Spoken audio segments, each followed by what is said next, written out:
इन सुअरों को यहाँ लार्ज ब्लैक कहा जाता है। पूर्वी इंग्लैंड के समरलेटन स्टेट में यहाँ वे कहीं भी जमीन खोद सकते हैं। यहाँ के मालिक और किसान लॉर्ड समरलेटन के लिए ये सुअर किसी खुफिया हथियार से कम नहीं। ये बहुत बढ़िया हैं। कुछ समय के लिए आप बहुत सारे सुअर रख सकते हैं जमीन खोदने के लिए, ताकि उसमें नए बीज डाल सकें। लॉर्ड समरलेटन का एस्टेट लगभग 20 वर्ग किलोमीटर में फैला है और वे इस जगह को अपना घर कहते हैं। पास ही में एक पार्क है जहां जानवर छुट्टा घूम सकते हैं। ये सामान्य इंग्लिश लॉन से बिल्कुल अलग है। यहाँ के मालिक ने अपनी 20% जमीन पर प्रकृति को पनपने का मौका दिया है। समरलेटन के पिता भी एक फार्म चलाते थे, लेकिन वह पारंपरिक फार्म था जहाँ कोई सोच भी नहीं सकता था कि गाय और सुअर घूमते हुए दरवाजे तक आ पहुँचेंगे। प्रकृति में मेरी हमेशा से दिलचस्पी रही है और मैं चीजों को बेहतर बनाना चाहता था, लेकिन मेरे पिता पर तो जैसे साफ सफाई का भूत सवार रहता था। कई बार तो उनसे मेरी झड़प हो जाती थी। लॉर्ड समरलेटन के सुअरों को बेचा जाता है, लेकिन वे जंगल की जैव विविधता को भी बचाए रखने में मदद करते हैं। फर्न की एक प्रजाति यहाँ सदियों से खूब फली फूली है और सुअर इसे नियंत्रित कर सकते हैं।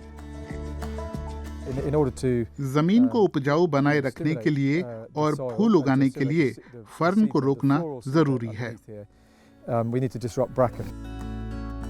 काम पूरा होते ही सुअरों को जंगल से हटा लिया जाता है। अगर आपके पास सुअर हैं तो ये तो होगा ही। ये अलग तरह का संकट है, तो इसे नियंत्रित करना होगा। रिवाइल्डिंग दरअसल एक तरह की फार्मिंग ही है। हम विभिन्न प्रजातियों के बीच संतुलन बनाए रखने की कोशिश में लगे रहते हैं ताकि पर्यावरण में ज्यादा से ज्यादा जैव विविधता रहे।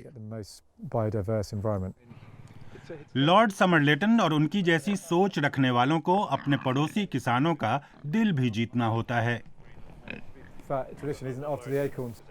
बहुत से लोग बदलाव का विरोध करते हैं, खासतौर से पारंपरिक किसान। रिवाइल्डिंग कोई नई बात नहीं है, इसे हमेशा एक सनक समझा गया है। आप समझ रहे हैं ना मैं क्या कह रहा हूँ? बहुत से लोगों को ये पसंद नहीं, लेकिन उम्मीद है कि इसके लिए हम उन्हें मना लेंगे। लॉर्ड समरलेटन इस बात को नहीं मानते कि सिर्फ अमीर किसान ही प्रकृति का संरक्षण कर सकते हैं।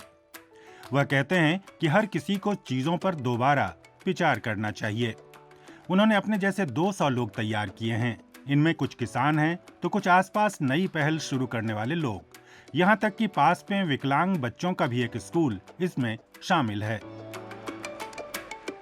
ब्रिटिश लोग बहुत ही अच्छे किसान और गार्डनर हैं, लेकिन उन्हें सब कुछ साफ और व्यवस्थित रखने की बहुत आदत होती है।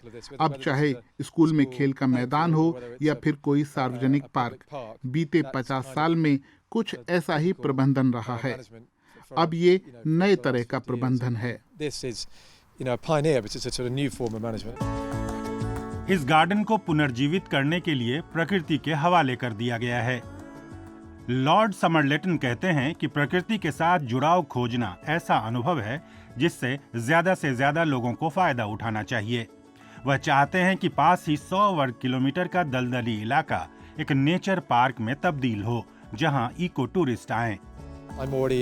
मैं इसी काम में लगा हूं और आधा काम पूरा भी हो गया है।